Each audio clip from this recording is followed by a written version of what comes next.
2023년 10월 16일 LA 온누리교회 새벽 예배입니다. 할렐루야. 오늘도 인자하신 주님의 이름을 찬양하며 함께 예배 자리로 나아가시겠습니다.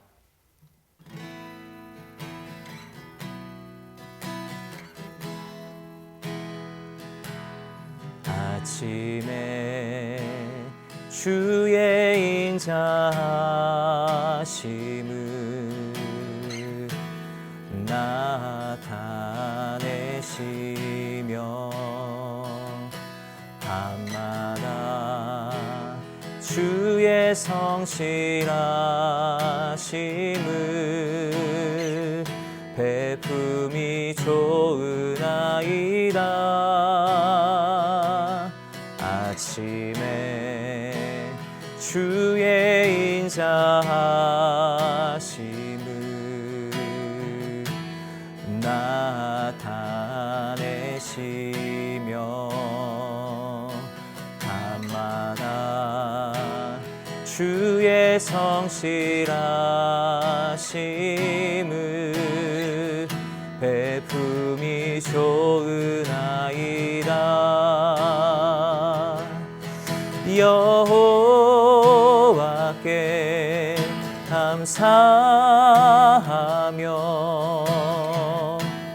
주의 이름을 찬양. 여호와께 감사하며 주의 이름을 찬양. 여호와께 감사하며 주의 이름을 찬양. 여호와께 감사하며 주의 이름을 찬양.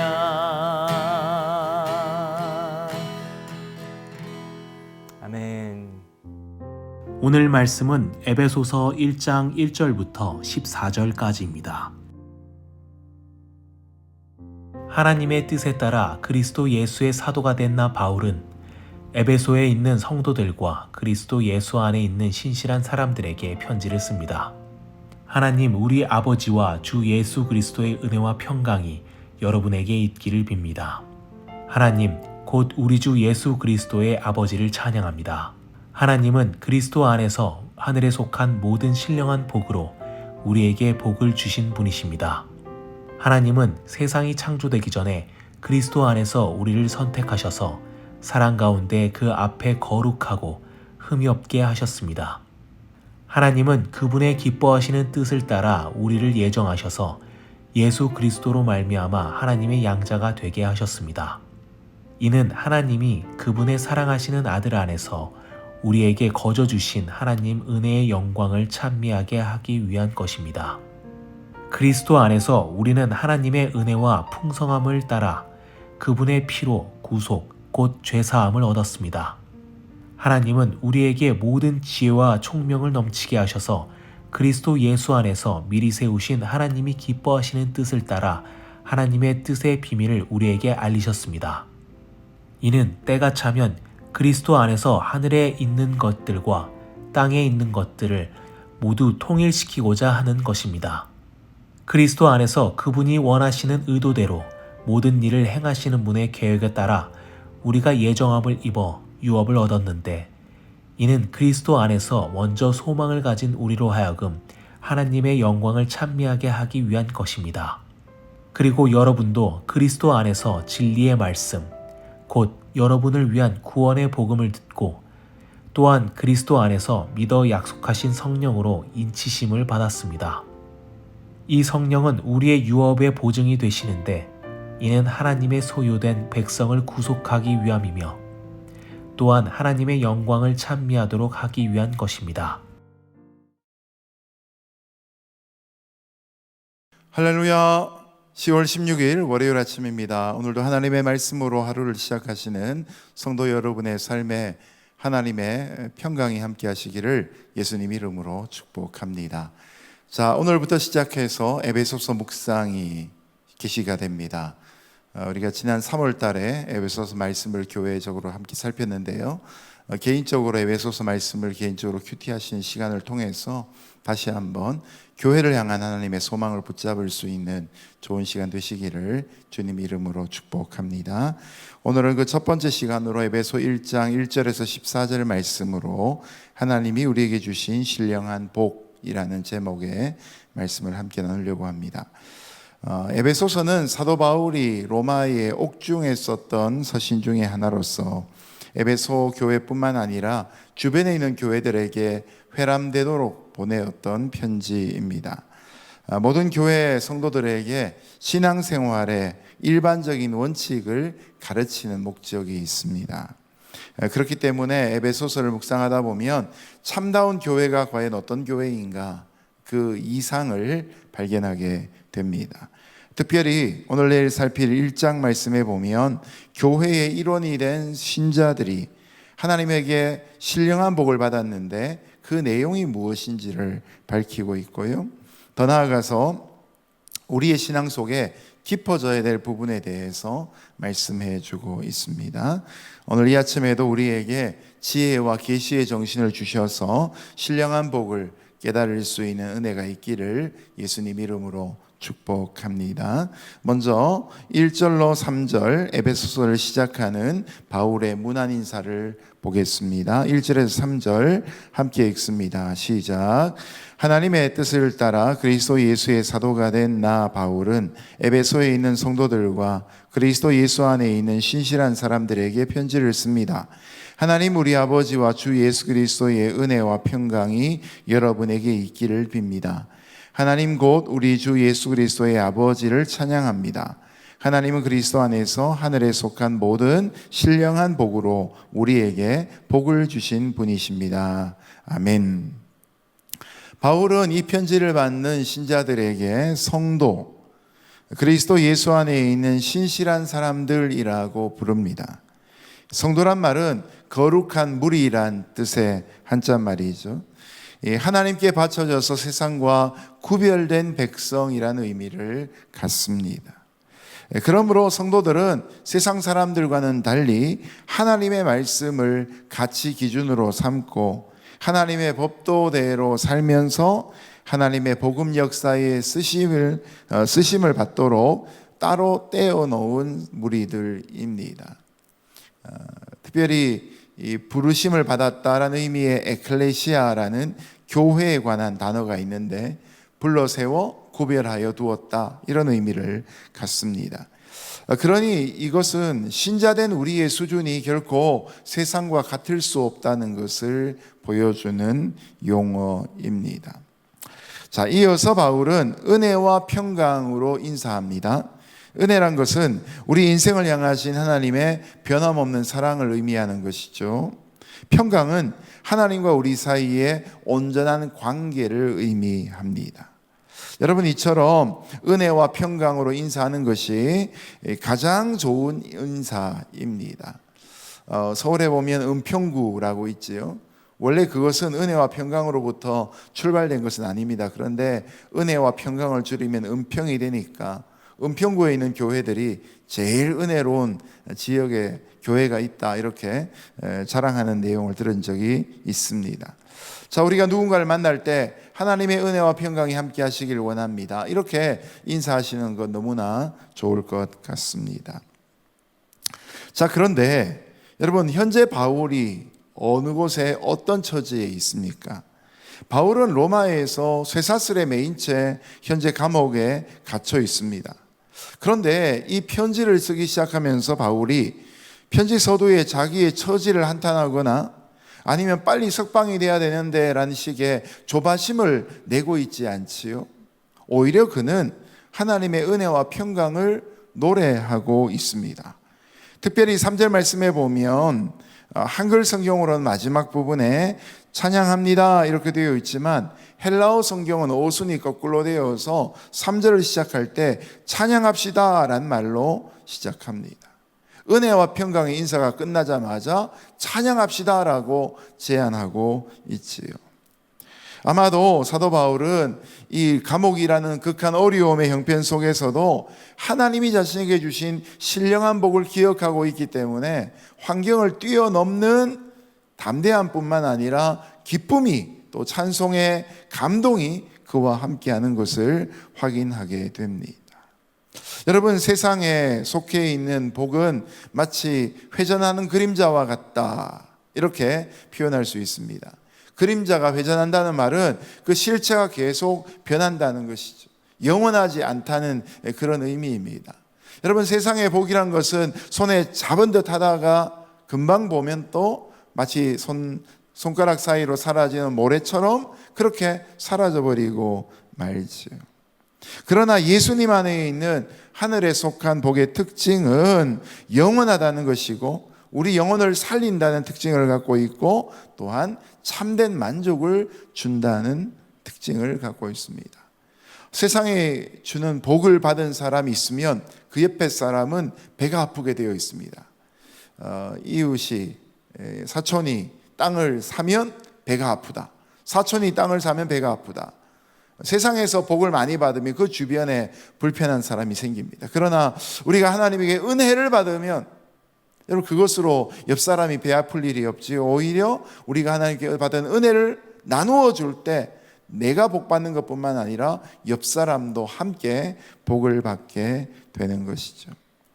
이처럼 사도 바울이 누리고 있는 하늘의 신령한 복은 현세의 삶을 살아가면서 어려움을 겪고 때로는 난관 속에 좌절하고 절망할 수도 있는 형편 속에서도 그 세상이 주는 스트레스와 세상이 주는 어려움과 세상이 주는 불편함들을 뛰어넘을 수 있는 진정한 복이었던 것을 우리는 3절까지 말씀에서 확인하게 되는 것이죠. 몸이 갇혀 있지만 하늘의 신령한 복을 생각하며 기쁨과 감사로 시작하는 것, 이것이 바로 바울의 영혼의 기쁨과 만족의 모습이었습니다. 자, 우리도 오늘 하루를 시작하며 이런 기쁨과 만족으로 하나님을 찬양하며 은혜와 평강의 인사 말씀을 나눌 수 있는 주님의 일꾼들 되시기를 예수님 이름으로 축복합니다. 자, 그러면 사도 바울이 그 옥중에서도 누리고 있는 신령한 복이란 과연 무엇인가? 오늘 이어지는 말씀 속에서 세 가지로 언급하고 있는데요, 하나씩 살펴보도록 하겠습니다. 먼저 첫 번째, 4절에서 6절까지 말씀을 보시면 하나님의 택하심의 복을 언급합니다. 4절에서 6절 말씀 함께 읽습니다. 시작. 하나님은 세상이 창조되기 전에 그리스도 안에서 우리를 선택하셔서 사랑 가운데 그 앞에 거룩하고 흠이 없게 하셨습니다. 하나님은 그분의 기뻐하시는 뜻을 따라 우리를 예정하셔서 예수 그리스도로 말미암아 하나님의 양자가 되게 하셨습니다. 이는 하나님이 그분의 사랑하시는 아들 안에서 우리에게 거저 주신 하나님 은혜의 영광을 찬미하게 하기 위한 것입니다. 아멘. 바울은 제일 먼저 하나님의 택하심을 찬송합니다. 왜냐하면 우리 모두는 하나님의 원수된 자들이었기 때문입니다. 사도 바울만 해도 하나님께 원수된 자였죠. 그런데 하나님의 아들로 입양이 됩니다. 하나님이 비천한 나를 택하신다니, 여러분, 이보다 더 영광스럽고 감격스러운 일이 어디 있겠습니까? 가끔씩 고아원 같은 시설에서 양자를 드리기 위해서 부모들이 찾아오는데, 양자를 드리기 위해서 사내 아이보다는 여자아이를 많이 데려간다 그럽니다. 그러면 계속 남는 남자아이들은 마음에 상처를 받지요. 세상의 기준에서 이런 택함은 우리로 하여금 마음이 상하게 만드는 일들이 있습니다. 그러나 하나님의 택하심에는 이런 이익이나 편견이나 기호라는 게 없습니다. 여러분, 성경을 보면 하나님의 택하심이 얼마나 다양한가를 보여주지요. 늙고 소망이 없던 아브라함을 하나님은 선택하셔서 믿음의 조상이 되게 하십니다. 출애굽기로 넘어오면 나이 80살이 되어서 장인이들의 양떼를 치고 있던 모세를 하나님이 모세야 모세야 부르시면서 이스라엘 백성의 출애굽의 지도자로 그를 택하여 부르십니다. 이번에는 나이가 어린 목동 다윗을 장차 이스라엘의 왕으로 세우겠다고 택하여 부르십니다. 신약에 넘어오면 갈릴리에서 밤새도록 물고기를 잡다가 한 마리도 잡지 못했던 실패한 어부였던 베드로를 예수님이 택하여 부르시면서 내가 너를 사람 낚는 어부가 되게 하겠다라고 약속하셨습니다.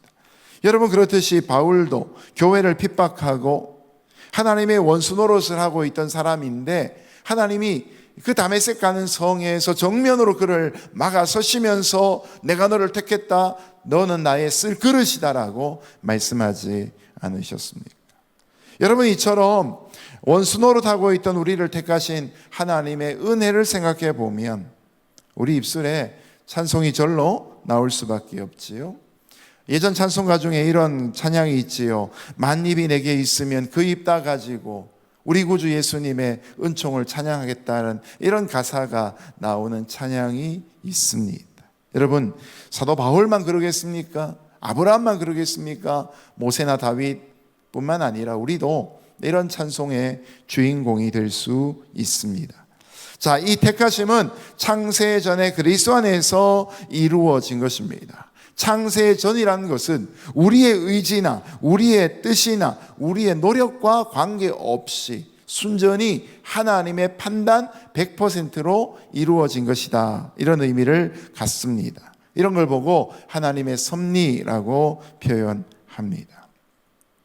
그리고 이 모든 일이 우리를 하나님의 사랑 안에서 우리를 창조하실 때의 본래의 모습으로 하나님이 지으시고 심히 기뻐하셨던 그 모습으로 우리를 되돌이켜 놓는 과정을 통해 이루어집니다.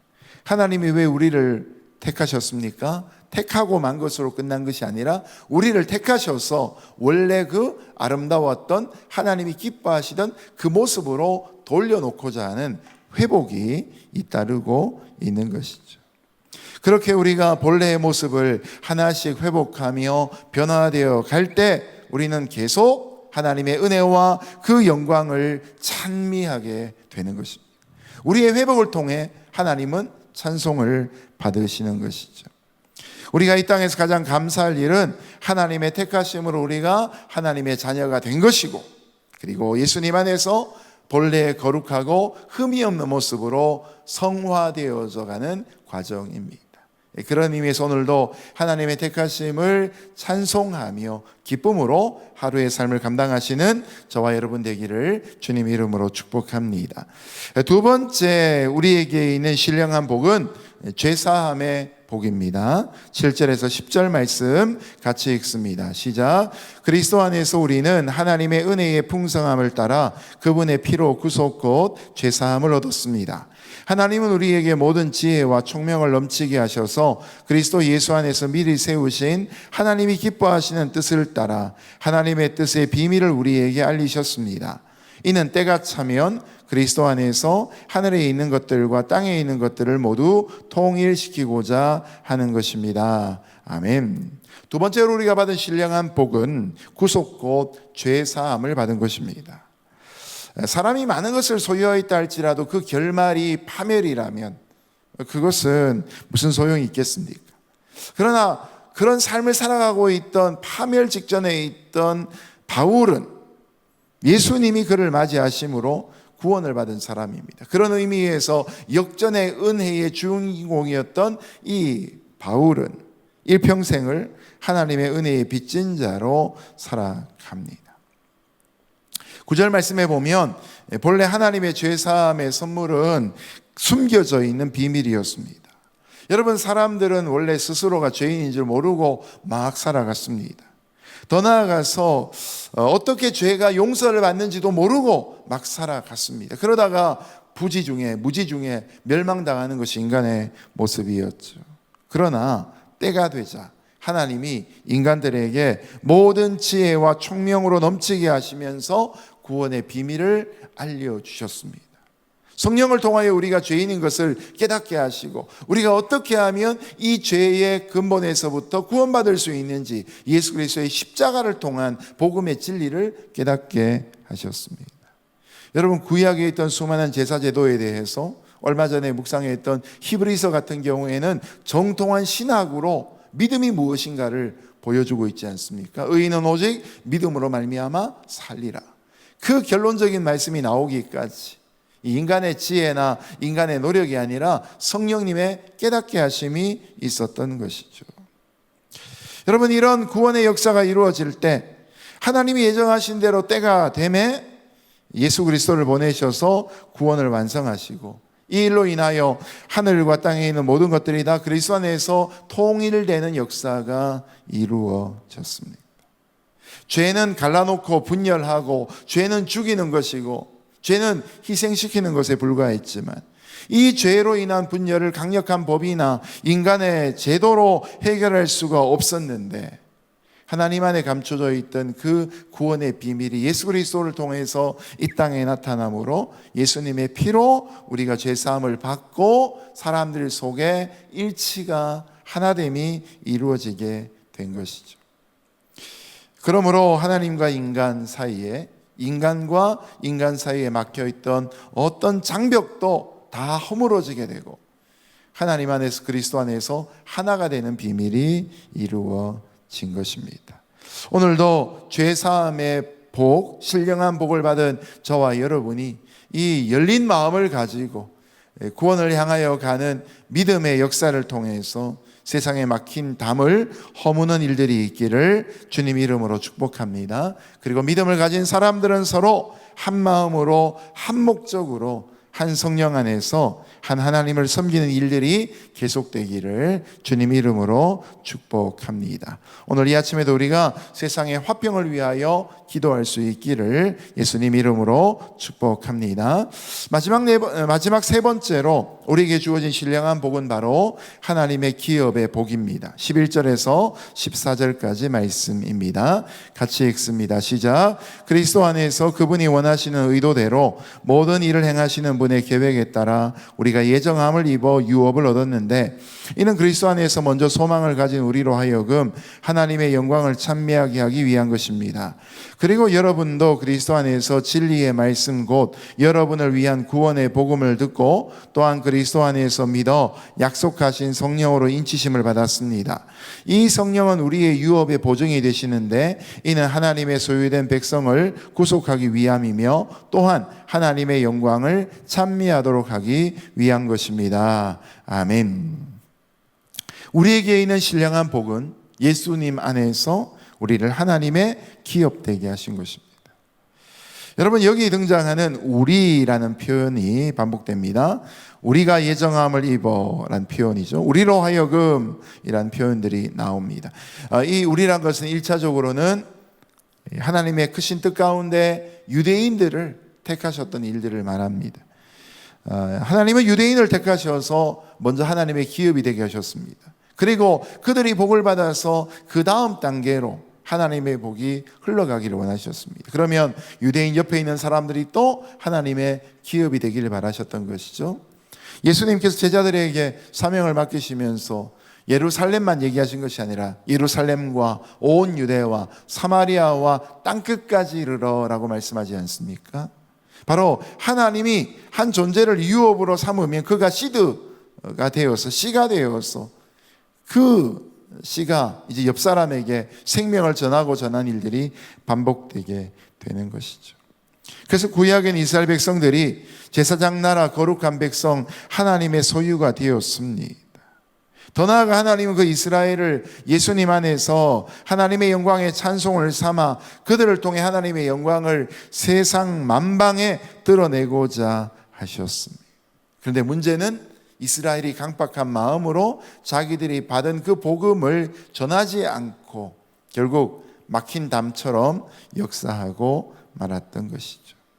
그러나 여러분, 결국 역사 속에 하나님 어떤 일을 행하십니까? 이방인에 속해 있다고 여길 수 있는 오늘 에베소 교인들, 우리까지 포함할 수 있겠죠. 그런 이방인들이 곧 진리의 말씀, 구원의 복음을 듣고 예수님 안에서 믿음으로 말미암아 유대인들과 똑같은 약속을 누리게 되었던 것입니다. 유대인들이 믿는 구원받는 방법과 이방인이었던 우리가 구원받는 방법은 다르지 않습니다. 믿음으로 구원을 받습니다. 다만 유대인들은 그들이 그토록 기다려오던 메시아가 예수 그리스도라는 것을 믿는 것이고, 우리는 그들이 구약 전체를 통해 믿던 내용들을 처음부터 시작해서 죄악 가운데 있는 우리를 구원하시니가 예수님이시다라는 것을 믿는 것이죠. 결국은 예수 그리스도 한 분을 통해서 우리의 구원이 이루어지는 것이죠. 유대인들의 입장에서 본질상 진노의 자식이었던 지옥의 불쏘시개와 같았던 이방인들이 복음을 믿고 하나님의 자녀가 되고, 하나님의 자녀가 되었으니 이제 하나님의 유산, 곧 하나님의 기업을 물려받는 것이 마땅하게 되었다. 바울은 이 신령한 복을 우리에게 선포하고 있는 것입니다. 바로 이 사실을 우리 속에 역사하신 성령을 통해 보증하고 확증하시는 말씀이 14절 마지막 구절에 등장합니다. 여러분, 오늘도 우리가 이 하나님 안에서 하나님의 기업을 상속받은 자다, 변함을 알 수 없는, 변화될 수 없는 우리의 신분과 우리의 특권에 대해서 생각하시면서 오늘도 기쁨으로 주님께서 허락하신 귀한 하루를 감당할 수 있기를 바랍니다. 자, 우리가 받은 신령한 복은 세상 어떤 복과 비교할 수 없는 것입니다. 세상의 복은 한 번 왔다가 지나가기도 하지. 세상에 있는 복은 쏟아버리면 주워 담을 수 없는 복이 됩니다. 그러나 우리가 받은 신령한 복, 하나님 우리를 택하시고, 그리고 우리의 죄를 사하여 주시고, 그리고 우리에게 자녀를 삼으시고 기업을 주시는 이 변화를 통해서 우리가 하나님께 속한 존재로 오늘 하루를 살아갈 수 있기를 바랍니다. 나의 신분과 나의 정체성을 기억하며 어떤 역경이 있다 할지라도 바울처럼 감옥 같은 삶에서도 진정한 기쁨을 노래할 수 있는 은혜와 평강의 하루 될 수 있기를 예수님 이름으로 축복합니다. 함께 기도하겠습니다. 하나님 아버지, 감사합니다. 오늘 이 아침에도 사도 바울이 환경을 초월하는 기쁨의 고백을 듣습니다. 그가 주님 안에 깨달았던 것처럼 그가 신령한 복을 받아서 하나님의 택하신 존재이고, 죄 사함을 받아서 그리스도와 함께 하나가 되었고, 이제는 하나님의 자녀로 하나님의 기업, 곧 유산을 상속받는 자가 되었다고 고백하는 것을 봅니다. 우리에게도 바울과 동일한 은혜가 있음을 인하여 감사를 드립니다. 하나님 아버지, 오늘 하루 우리의 삶이 비록 광야와 같다 할지라도, 어려움과 도전이 있는 삶이라 할지라도 담대한 마음 가지고 확신을 가지고 하나님과 함께 동행하는 승리의 한 날 되게 하여 주옵소서. 우리 마음 가운데 은혜와 평강이 끊어지지 아니하도록 하나님의 크신 복이 함께하게 하여 주옵소서. 이 모든 말씀 예수님 이름으로 기도합니다. 아멘. 이제 이 시간 계신 자리에서 우리 같이 통성으로 각자에게 주어진 기도의 제목과 함께 특별히 우리 교회 피택 장로 2분을 뽑는 과정 중에 있습니다. 또한 7분의 권사 후보들이 임직자 훈련을 받고 있습니다. 이 일들을 위해 하나님 우리 교회에 귀한 일꾼, 충성된 일꾼 세워 주옵소서. 하나님 앞에 또 섬김을 하는 섬길 일꾼들 위해서 같이 동성으로 기도하며 계속해서 개인적인 기도 감당하시기를 바랍니다. 이 시간 다 함께 주의 이름 한번 부르짖고 계신 자리에서 기도하며 나아갑니다. 함께 주의 이름 부릅니다. 주여!